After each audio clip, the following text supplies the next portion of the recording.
प्यारे बच्चों, आज हम लोग इंग्लिश ग्रामर में अमेरिकन स्लैंग्स के विषय में फिर सीखेंगे। प्यारे बच्चों, कुछ ऐसे अमेरिकन स्लैंग्स के शब्द हैं, शब्दों के समूह हैं जो हालिया दौर में वजूद में आए हैं और आम बोलचाल की भाषा में जिसका प्रयोग बहुत ज़्यादा हो गया है। तो आओ जरा कुछ अमेरिकन स्लैंग्स के विषय में हम लोग देखते हैं कि कौन कौन से नए शब्द आए हैं। पहला वर्ड हम लोग लेते हैं अमेरिकन स्लैंग का, पेकिश। PECKISH, पेकिश। हम लोग अपनी ब्रिटिश लैंग्वेज में उसके लिए हंग्री शब्द का प्रयोग करते हैं। तो पेकिश मीन्स भी भूखा, हंग्री माने भूखा। जैसे सेंटेंस है, मैं इस समय थोड़ा भूखा हूँ, मैं इस समय थोड़ा भूखा हूँ। तो सेंटेंस जब बनाओगे तो क्या करोगे? I am just a little package right now. I am just a little package right now. तब याद रहेगा पैकेज मीन्स क्या होता है? हंग्री। हंग्री ब्रिटिश शब्द है और पैकेज अमेरिकन वर्ड है, PECKISH। नेक्स्ट एक वर्ड और लेते हैं हम लोग, पेनी पिंचर। PENNY, पेनी, PINCHER, पेनी पिंचर। ये वर्ड भी आजकल खूब चलन में आने लगा, न्यूज़पेपर ऊपर में खूब देखने को मिलता है।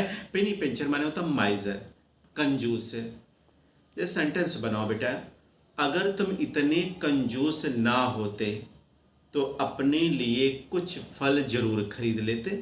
जैसे मान लो कोई भी सेंटेंस आप जनरेट कर सकते हो, जैसे अगर तुम इतने कंजूस ना होते तो अपने लिए कुछ फल जरूर खरीद लेते। यानी if you were not such a penny pincher you would surely buy some fruit for yourself. ठीक है, तो पेनी पिंचर माने क्या हो गया? माइजर, कंजूस। तो दो वर्ड आपको याद हो गए अमेरिकन स्लैंग्स के, पैकिश माने भूखा, पेनी पिंचर का मतलब होता है माइजर या कंजूस। तीसरा शब्द हम लोग देखें, रॉ डील। रॉ डील का मतलब होता है, वैसे रॉ माने कच्चा, डील माने लेन देन करना, तो उसको हटाओ, ये एक फ्रेज के रूप में देखो इस अमेरिकन स्लैंग में। रॉ डील माने होता है गलत काम, बेईमानी का काम है। अनफेयर डील हम कह सकते हैं, माने रॉ डील को अनफेयर डील कह सकते हैं। जैसे माई लास्ट जॉब, अंतिम जो नौकरी की थी मैंने, my last job was a raw deal, यानी मेरी जो पिछली नौकरी थी वो बेईमानी के काम की थी, वो गलत काम की थी, यानी हम कह सकते हैं हमारा वो फैसला गलत था। तो रॉ डील का मतलब होता है अनफेयर डील। अगर रॉ डील अगर देखें तो रॉ भी देख लें, रॉ माने होता है वैसे कच्चा, लेकिन अमेरिका स्लैंग में रॉ का मतलब होता है अनाड़ी, अनएक्सपीरियंस्ड। अब याद रहेगा ना, रॉ यानी अनएक्सपीरियंस्ड, अनाड़ी। और ब्रिटिश लैंग्वेज में लेंगे तो रॉ माने कच्चा। जैसे एक सेंटेंस भी बना है जिसमें रॉ है, वह सुधर जाएगी अभी वह थोड़ा अनाड़ी है। सेंटेंस बनाओगे क्या हो जाएगा? वह सुधर जाएगी, वह अभी थोड़ी अनाड़ी है। She will improve, she just a little raw. या उल्टा भी कर लो, she is just a little raw, she will improve. American slang का नेक्स्ट वर्ड का समूह लेते हैं, quicker than hell. Quicker than hell. Quicker than hell का मतलब होता है बच्चों वेरी फास्ट, बहुत तेज। इसीलिए ब्रिटिश वर्ड्स का प्रयोग हम ज़्यादा करते हैं, इसलिए सब आसान लगते हैं। अमेरिकन वर्ड्स, अमेरिकन स्लैंग्स का प्रयोग हम ना के बराबर करते हैं, इससे थोड़ा सा ये नए लगते हैं। तो क्विकर देन हेल का मतलब होता है प्यारे बच्चों वेरी फास्ट। एक सेंटेंस बना है स्टॉक मार्केट के विषय में, स्टॉक मार्केट के लेन देन में बहुत सावधान रहो, नहीं तो तुम अपना पैसा बहुत जल्दी खो सकते हो। ऐसा सेंटेंस बना, वेरी फास्ट माने बहुत जल्दी। फिर से देखो मैंने क्या बनाया, स्टॉक मार्केट के लेन देन में बहुत सावधान रहो, नहीं तो तुम अपना पैसा बहुत जल्दी खो सकते हो। बी केयरफुल ऑफ ट्रांजेक्शन से, ट्रांजेक्शन का मतलब लेन देन, इसको आप बहुत जानते होंगे। Be careful of transaction of stock market, you can loss your money quicker than hell. यानी स्टॉक मार्केट के लेन देन के बारे में या लेन देन में बहुत सावधान रहो, नहीं तो तुम अपना पैसा बहुत जल्दी खो सकते हो। यानी be careful of transaction of stock market, otherwise you can lose या you can loss your money quicker than hell. Next raise hell लेते हैं हम लोग, ये भी अमेरिकन स्लैंग में खूब प्रयोग होता है। Rise hello, RAISE, rise, HELL, hello माने बहुत परेशान करना। राइज हेल बहुत परेशान करना, यानी to make a lot of trouble. To make a lot of trouble का मतलब होता है बहुत परेशान करना। फिर से याद रखो, राइज हेल का मतलब बहुत परेशान करना, to make a lot of trouble. Sentence बनाए, जब उसका पैसा खोया तो उसने सबको परेशान करके रख दिया। जब उसका पैसा खोया, उसका बैग खोया, उसका दिमाग खोया, कुछ भी बना लो, जब उसका पैसा खोया तो उसने सबको परेशान करके रख दिया। She raised hell for everyone, तो चाहे सी लगा लो चाहे ही लगा लो। She raised hell for everyone when she lost her money. फिर से देखो, जब उसने अपना पैसा खोया, जब उसका पैसा खोया तो उसने सबको परेशान करके रख दिया। She raised hell for everyone when she lost her money या when she lost her cash. एक और वर्ड देखते हैं, क्विटर माने भगोड़ा। पॉजिटिव भी होता है भगोड़ा, जो कानूनों से भागे। यहाँ क्विटर है भगोड़ा, यानी हु गिव्स अप इजिली, यानी स्थितियों से भागने वाला, परेशानी विपत्तियों से भागने वाला।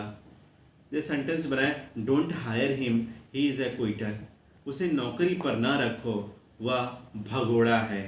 ही इज ए क्विटर, यानी don't rise him, don't hire him, he is a Quetta. उसे नौकरी पर ना रखो, वह एक भगोड़ा है। नेक्स्ट नेक्स्ट वर्ड लेते हैं वाइब्स, VIBES। वाइब्स का मतलब होता है फीलिंग्स, अनुभूति, भावनाएं। जैसे सेंटेंस बनाया जाए, इस जगह आकर अच्छी अनुभूति नहीं होती है। जैसे लोग शमशान घाट पे जाते हैं तो बोलते हैं ना, इस जगह आके अच्छी फीलिंग्स नहीं आती हैं। तो इस जगह आकर अच्छी अनुभूति नहीं होती है। तो this place does not have good vibes. This place does not have good vibes. तो वाइब्स माने क्या होता है बेटा, फीलिंग्स, या इस जगह पर आकर के अच्छी अनुभूति नहीं होती है। This place does not have good vibes. Next है knocked out, ZONKEDOUT। Knocked out का मतलब होता है एग्जॉस्टेड, अत्यधिक थक जाना। फिर से समझो, नॉक्ड आउट का मतलब अत्यधिक थक जाना, एग्जॉस्ट हो जाना, वेरी टायर्ड या एक्सट्रीमली टायर्ड। जैसे वह घर पहुंचते पहुंचते बुरी तरीके से थक गया, या राम घर पहुंचते पहुंचते बुरी तरह से थक गया, यानी Ram was totally knocked out by the time he reached home. Next vital statics.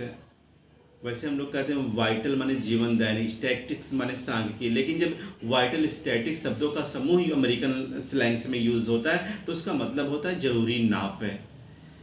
The tailor takes up vital statistics, यानी टेलर जो होते हैं, जो दर्जी होते हैं, वो जरूरी नाप लेते हैं। ठीक है, अगला वर्ड है बेटा अमेरिकन स्लैंग का जैप, ZAP।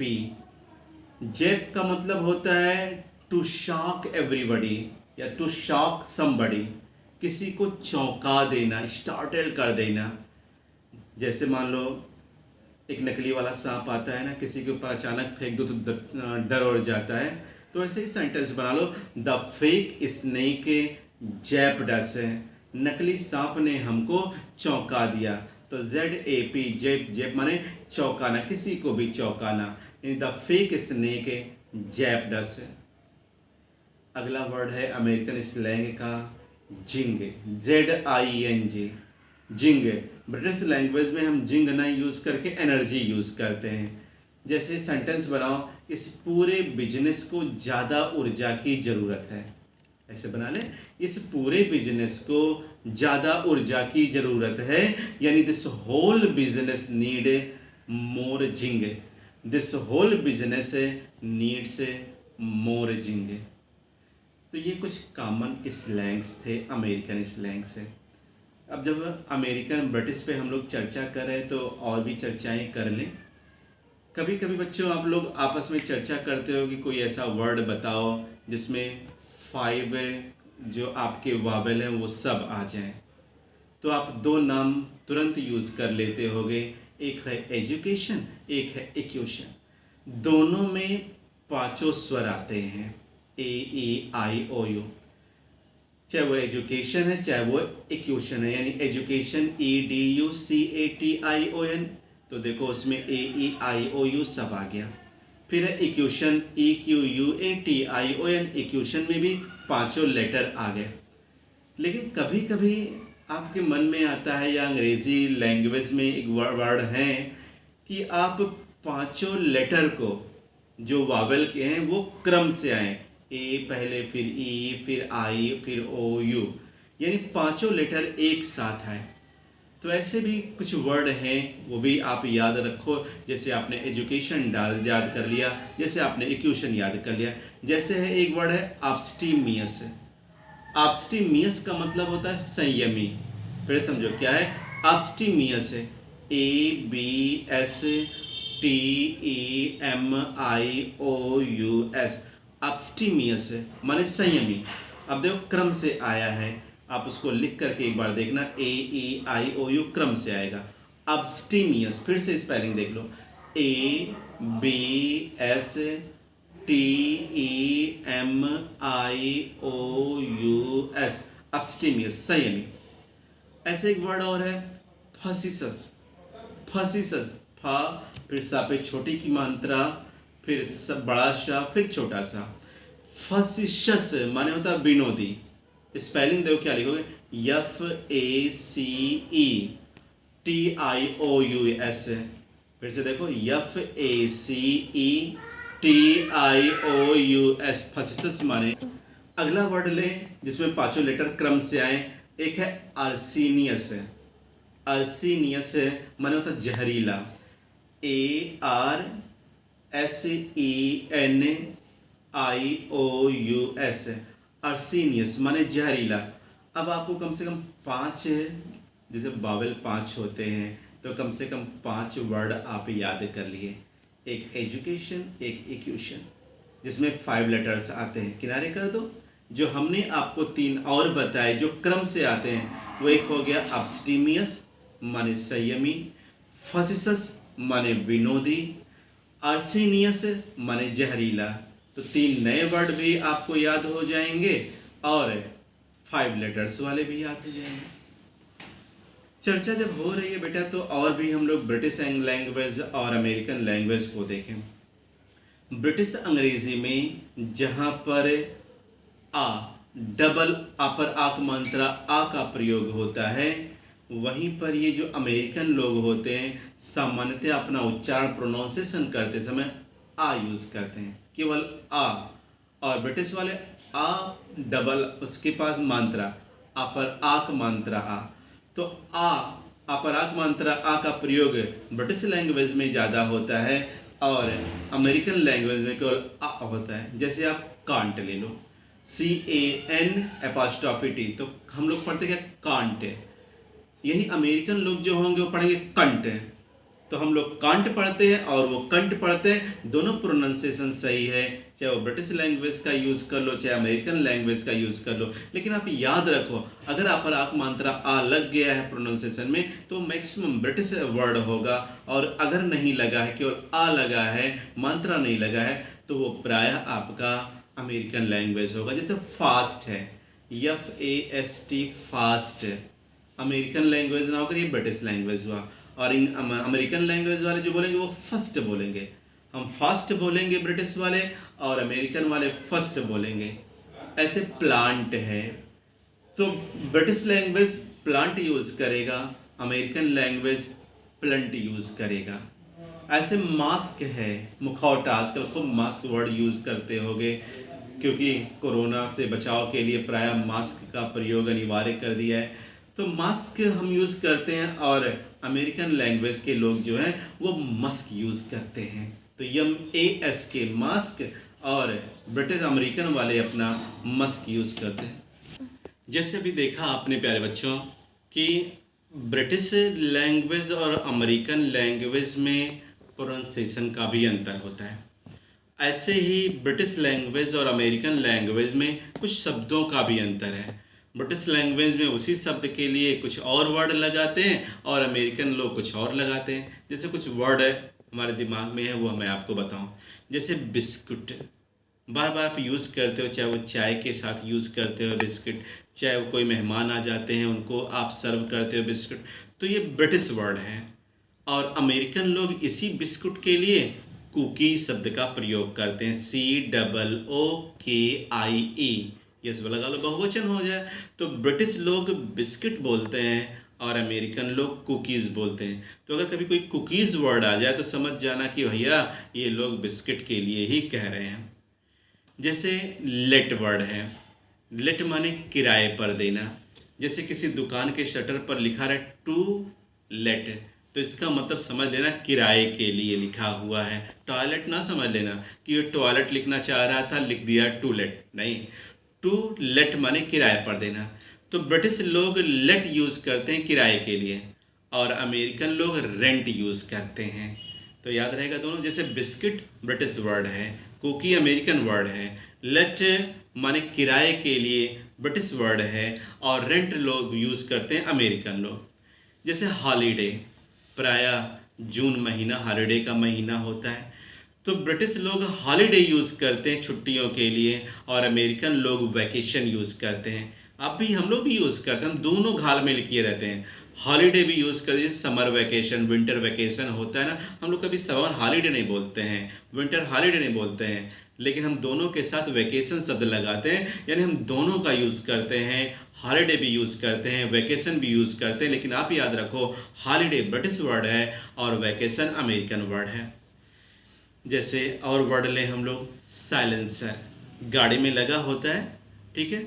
तो ब्रिटिश लोग साइलेंसर यूज़ करते हैं और अमेरिकन लोग मफलर यूज़ करते हैं साइलेंसर के लिए। तो muffler, silencer, silencer British word है, मफलर अमेरिकन वर्ड है। जैसे रेलवे है, तो ब्रिटिश लोग रेलवे यूज़ करते हैं, अमेरिकन लोग रेल रोड यूज़ करते हैं। रेलवे, रेल रोड, दोनों का मतलब सेम है।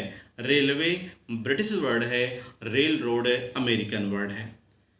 ऐसे ही पेट्रोल, ये सब कॉमन वर्ड हैं। पेट्रोल ब्रिटिश वर्ड है और पेट्रोल के लिए अमेरिकन लोग गैस यूज़ करते हैं। यानी उसी पेट्रोल को अमेरिकन गैस कहेंगे, ब्रिटिश वाले पेट्रोल कहेंगे। जैसे नंबर प्लेट है, गाड़ियों पे लगा रहता है ना, यातायात के समस्त साधनों पे लगभग लगा ही रहता है, साइकिल को छोड़ दिया जाए तो हम नंबर प्लेट यूज़ करते हैं और अमेरिकन लोग उसी नंबर प्लेट के लिए लाइसेंस प्लेट यूज़ करते हैं। तो नंबर प्लेट ब्रिटिश हो गया और लाइसेंस प्लेट इंग्लिश वर्ड हो गया। जैसे वर्ड है बोनट, प्राय बस में लोग बोनट पे बैठ जाते हैं। बोनट का मतलब होता है इंजन का ढक्कन। तो ब्रिटिश लोग बोनट का यूज़ करते हैं इंजन के ढक्कन के लिए और अमेरिकन लोग हुड यूज़ करते हैं।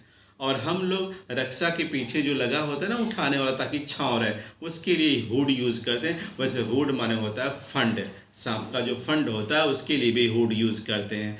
तो अमेरिकन लोग हुड यूज़ करते हैं और ब्रिटिश लोग बोनट यूज़ करते हैं इंजन के ढक्कन के लिए। ऐसे पोस्ट है, डाक है, तो ब्रिटिश लोग पोस्ट यूज़ करते हैं, अमेरिकन लोग मेल यूज़ करते हैं, MAIL, मेल, मेल माने डाक, और MALE मेल माने पुरुष। ऐसे अगला वर्ड देखो, ट्राउजर्स, ट्राउज़र माने पतलून होता है।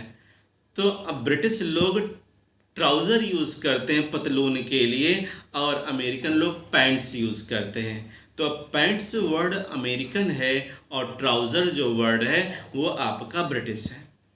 ऐसे मेज़ माने मक्का, अमेरिका में खूब होता है, बढ़िया वैरायटी का होता है। तो ब्रिटिश के लोग मेज़ यूज़ करते MAIZE और अमेरिकन लोग उसी के लिए कॉर्न यूज़ करते हैं। मेज़, कॉर्न, मेज़, कॉर्न, मेज़ ब्रिटिश हो गया, कॉर्न अमेरिकन हो गया। ऐसे प्रॉम, प्राम प्राम्बुलेटर का संक्षिप्त रूप है। माने होता बच्चा गाड़ी, जिसमें बच्चों को रख करके टहलाया वहलाया जाता है, प्राम। तो ब्रिटिश लोग बच्चा गाड़ी के लिए प्राम यूज़ करते हैं या प्राम्बुलेटर यूज़ करते हैं। प्राम्बुलेटर चूंकि बड़ा वर्ड हो जाता है इसलिए उसको शॉर्ट में प्राम कह देते हैं। और अमेरिकन लोग उसी के लिए बेबी कैरीज यूज़ करते हैं। Baby carries, CARRIAGE, baby carries. तो ये कुछ थे ब्रिटिश और अमेरिकन शब्दों में अंतर। आपने अभी पीछे देखा भी ब्रिटिश और अमेरिकन प्रोनाउंसिएशन में अंतर, जैसे जो हमने कांट, फास्ट, प्लांट, मास्क ये सब बताया। नेक्स्ट देखा जाए तो आपने देखा कि किस तरीके से अमेरिकन और ब्रिटिश के प्रोनाउंसिएशन में अंतर है। ब्रिटिश और अमेरिकन एक ही वस्तु के लिए अलग अलग शब्द का प्रयोग करते हैं। और जब पढ़ ही रहे हैं ब्रिटिश और अमेरिकन लैंग्वेज का कंपैरिजन, तो देखा जाए कि बहुत सारे ऐसे स्पेलिंग हैं जो ब्रिटिश में अलग यूज़ होते हैं, अमेरिकन में अलग होते हैं, और हम लोग मैक्सिमम जो है बच्चों ब्रिटिश लैंग्वेज का ही प्रयोग करते हैं। जैसे मान लो हो गया एनालाइज, माने विश्लेषण करना। एनालाइज माने विश्लेषण करना, ANALYSE ब्रिटिश लैंग्वेज में लगाते हैं। फिर समझो ANALYSE, लेकिन यही जो हम लोग लास्ट में SE लगाते हैं, अमेरिकन लैंग्वेज में एनालाइज के लिए ZE लगा देते हैं, यानी ANALYZE, एनालाइज। मैक्सिमम वर्ड आप पाओगे ब्रिटिश में यस लगा रहेगा, अमेरिकन में जेड लगा रहेगा। तो एनालाइज का मतलब विश्लेषण करना, अमेरिकन में होगा ANALYZE और ब्रिटिश में होगा ANALYSE। तो एनालाइज का मतलब होता है विश्लेषण। जैसे और कॉमन वर्ड देखो, मीटर, पैमाना जानते हो, तो हम लोग यूज़ करते हैं प्राय ब्रिटिश लैंग्वेज में METRE। फिर से समझो METRE, मीटर। और अमेरिकन लोग RE ना यूज़ करके ER यूज़ कर देते हैं, METER, मीटर। जैसे आप लोग वर्ड देखे होंगे आर्मर, कवच, आर्मर सुने होंगे ARMOUR। ब्रिटिश वाले क्या यूज़ करते हैं, MOUR। और प्राय अमेरिकन वर्ड देखोगे जहाँ पर OU होगा, अमेरिकन वाले यू को साइलेंट कर देते हैं। जैसे वर्ड है आर्मर, ARMOUR, आर्मर माने कवच। और अंग्रेज लोग यानी हम लोग कह सकते हैं अमेरिकन लोग ARMOR लगाएंगे। ARMOR माने भी कवच, अमेरिकन लैंग्वेज हो गया। ARMOUR माने भी आर्मर माने कवच, ब्रिटिश लैंग्वेज हो गया। जैसे अभी हमने आपको मीटर वाला एग्जांपल दिया, METRE metre British, METER meter आपका अमेरिकन। ऐसे सेंटर देखो, सेंटर माने केंद्र, CENTRE, सेंटर। सेंटर माने केंद्र होता है। हमने ब्रिटिश लैंग्वेज में RE लगाया, अमेरिकन लैंग्वेज वाले जो होंगे वो ER लगाएंगे, यानी CENTER। तो RE अगर लग गया तो समझ जाना ब्रिटिश वाला हो गया, और ER लग गया तो वो आपका अमेरिकन लैंग्वेज हो गया। जैसे और वर्ड से देखें, कलर माने रंग होता है। तो हम लोग ब्रिटिश लैंग्वेज क्या करते हैं, COLOUR, कलर, कलर माने रंग। अमेरिकन लोग क्या करेंगे, हमने अभी आपको एक क्लू दिया कि ब्रिटिश वाले OU जहाँ यूज़ करते हैं, अमेरिकन लोग वहीं पर यू को साइलेंट कर देते हैं। अमेरिकन लोग कलर जब लिखेंगे तो COLOR लिखेंगे, और ब्रिटिश लोग जब लिखेंगे तो COLOUR लिखेंगे। समझ में? ऐसे जैसे है माउल्ड, MOULD, रूप देना, आकार देना, सांचा। अमेरिकन लोग उसी को मोल्ड बोलेंगे, MOLD। यानी ब्रिटिश लैंग्वेज में MOULD होगा, यू लगा रहेगा, और अमेरिकन वाले MOLD लगाएंगे। ये समझ गए? ऐसे और वर्ड देखो, कोजी, कोजी माने होता है आरामदेह, COSY, आरामदेह। अमेरिकन लोग क्या करेंगे, प्राय ध्यान रखना कि यस को जेड में बदल देते। जैसे अभी हमने एनालाइज बताया, लास्ट में SE लगा था, अमेरिकन लोग ZE लगा एनालाइज के लिए।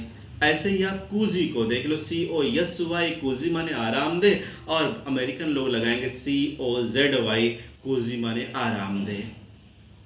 जैसे वेपर, वेपर माने भाप, वाटर वेपर जानते ही होंगे, VAPOUR। अब ये हो गया मान लो वर्ड। अब आप बताओ इसी को अगर अमेरिकन में लिखना होगा तो क्या लिखोगे? VAPOUR, ब्रिटिश लैंग्वेज हो गया। हमने अभी आपको बताया जब भी OU लगा रहेगा ब्रिटिश लैंग्वेज में तो अमेरिकन लैंग्वेज में यू को आप साइलेंट कर देना, तो वेपर का हो जाएगा VAPOR, वेपर माने भाप। तो अब दोनों में क्या डिफरेंस हो गया ब्रिटिश और अमेरिकन में? VAPOUR वेपर ब्रिटिश लैंग्वेज हो गया, VAPOR अमेरिकन लैंग्वेज हो गया। ऐसे नेबर है, नेबर माने पड़ोसी, फिर देखो OU लगेगा इसमें, NEIGHBOUR, नेबर माने पड़ोसी। अमेरिकन लोग क्या लिखेंगे इसी को? NEIGHBOR, यू को साइलेंट करेंगे। तो यू को साइलेंट क्यों कर देना है? नेबर में अगर OUR लगाओगे तो ब्रिटिश हो जाएगा, यू को साइलेंट करके लिखोगे नेबर तो वो आपका अमेरिकन हो जाएगा। जैसे है ऑफेंस, ऑफेंस माने अपराध, क्राइम माने अपराध, OFFENCE, ऑफेंस माने अपराध है। और अमेरिकन लोग क्या करेंगे? सी को यस में बदल देंगे, OFFENSE, ऑफेंस माने अपराध। तो OFFENCE, ऑफेंस माने अपराध, ब्रिटिश लैंग्वेज हो गया। OFFENSE, ऑफेंस माने अपराध, अमेरिकन हो गया। जैसे प्रोग्राम है बेटा, हम लोग प्रोग्राम जब लिखते हैं तो ME लास्ट में लिखते हैं, और अंग्रेज लोग एक यम को और ई को उड़ा देते हैं। जैसे PROGRAMME, प्रोग्राम माने कार्यक्रम, स्पेलिंग ध्यान से समझो, PROGRAMME, प्रोग्राम माने कार्यक्रम, ब्रिटिश लैंग्वेज हो गया। अमेरिकन लैंग्वेज में क्या करोगे? PROGRAM, केवल एक यम रहेगा, यानी उसमें से एक यम और ये दोनों उड़ा देंगे, तो प्रोग्राम माने कार्यक्रम। जैसे डिफेंस, एक वर्ड ले लो, डिफेंस माने होता है रक्षा, DEFENCE। प्राय आप पाओगे ब्रिटिश में CE लगता है, अमेरिकन में वहीं SE लगता है। तो डिफेंस DEFENCE, डिफेंस माने रक्षा, DEFENSE, डिफेंस माने रक्षा, तो SE लग गया तो अमेरिकन हो गया, और CE लगा है तो आपका ब्रिटिश लैंग्वेज हो गया। जैसे होता है फेवर, अनुग्रह, समर्थन करना, सपोर्ट करना, तो FAVOUR, फेवर। अब इसी को आपको अमेरिकन में बनाना रहे तो क्या बनाओगे? FAVOR, बार बार बता रहे हैं, OU ब्रिटिश में लगता है और यू साइलेंट हो जाता है अमेरिकन में, तो FAVOR, फेवर। जैसे एक कॉमन वर्ड और भी है फेवर से याद आया, फेवरेट, FAVOU, फिर आया OU, अमेरिकन में यू साइलेंट करोगे, बाकी और कोई अंतर नहीं रहेगा। FAVOURITE, फेवरेट माने होता पसंदीदा, लेकिन अगर आपको इसी को अमेरिकन में लिखना है तो क्या लिखोगे? FAVOURITE, favourite. अगला वर्ड ले बेटा, जैसे फ्लेवर, फ्लेवर मतलब होता है स्वाद, लज्जत या जायका। स्पेलिंग ब्रिटिश लैंग्वेज की देखो, FLAVOUR, फ्लेवर। फिर से देखो स्पेलिंग, FLAVOUR, फ्लेवर माने जायका। अमेरिकन लैंग्वेज में इसी को लिखेंगे जब, तो FLAVOR, फ्लेवर माने स्वाद या जायका। ऐसे वर्ड है मानो पैरालाइज, लकवा मार जाना, सुने भी होगे, जिसको अलग हिंदी में पक्षाघात भी कहते हैं। पैरालाइज, स्पेलिंग देखो ब्रिटिश लैंग्वेज की, PARALYSE। मैं बार बार बोल रहा हूँ, प्राय ब्रिटिश लोग यस और अमेरिकन लोग यस के स्थान पे जेड का प्रयोग करते हैं। तो PARALYSE, पैरालाइज का मतलब लकवा, पक्षाघात, फालिज मार देना। ऐसे ही आप इसको अमेरिकन लैंग्वेज में जब लिखोगे तो होगा पैरालाइज, LYZE, पैरालाइज माने पक्षाघात। जैसे एक है स्पेशियलिटी माने विशेषता। तो ब्रिटिश लैंग्वेज में जब लिखेंगे स्पेशियलिटी को तो लिखेंगे क्या, SPECIALITY। ब्रिटिश वाले क्या लिखेंगे, ITY, और अमेरिकन वाले ही आई को उड़ा देंगे, यानी SPECIALTY, स्पेशियलिटी। जैसे मान लो हो गया फोइटस, गर्भ, तो स्पेलिंग क्या लिखेंगे फोइटस के लिए हम लोग, FOETUS, और अंग्रेज लोग यानी अमेरिकन लोग लिखेंगे FETUS। तो ब्रिटिश में गर्भ के लिए फोइट्स का FOETUS और अमेरिकन लोग FETUS। जैसे मान लो हो गया प्रिटेंस माने बहाना बनाना, PRETENCE, प्रिटेंस माने बहाना। अब अमेरिकन लोग इसी प्रिटेंस को लिखेंगे PRETENSE, हम लोग CE लिखेंगे और वे लोग SE लिखेंगे, तो प्रिटेंस माने बहाना। लेकिन ध्यान रखना बच्चों, दोनों लैंग्वेज सही है, लेकिन प्रायः हम लोग की जो बुक है उस सब में ब्रिटिश लैंग्वेज का ज़्यादा यूज़ होता है, इसलिए ब्रिटिश वाले पे ज़्यादा फोकस करना। जैसे कि रूमर माने अफवाह, REMOUR, रूमर माने अफवाह। हम बार बार बोल रहे हैं, OU लगा रहेगा तो यू को आप साइलेंट करो अमेरिकन लैंग्वेज में, तो RUMOR अफवाह अमेरिकन, RUMOUR माने रूमर माने अफवाह ब्रिटिश लैंग्वेज हो गया। जैसे अभी आपने बेटा मीटर देखा, सेंटर देखा, तो जब मीटर सेंटर में आपने देख पाया क्या कि ब्रिटिश वाले RE यूज़ करते थे और अमेरिकन वाले ER। जैसे एक वर्ड और भी एक कॉमन मीटर सेंटर के अकॉर्डिंग, लीटर, LITRE, लीटर लग गया, ब्रिटिश लैंग्वेज हो गया। LITER, लीटर, ER लग गया, अमेरिकन हो गया। तो लीटर में आपका दोनों सही है, चाहे RE लगाओ चाहे ER लगाओ, बस अंतर यही है कि वो ब्रिटिश लैंग्वेज है और ये अमेरिकन लैंग्वेज है। जैसे लेबर, LABOUR, लेबर माने परिश्रम, ये आपका हो गया ब्रिटिश वर्ड, और LABOR, लेबर माने परिश्रम, हो गया अमेरिकन वर्ड। जैसे ज्वेलरी को ले लो, बहुत सारे ऐसे वर्ड हैं, रिकॉल भी हो रहे हैं, आप लोग भी उनको याद करो। ज्वेलरी हो गया, इस ज्वेलरी माने आभूषण, ऑर्नामेंट, JEWELLERY, JEWELLERY, ज्वेलरी माने ऑर्नामेंट, आभूषण। हम लोग डबल L लगाते हैं और E भी लगाते हैं।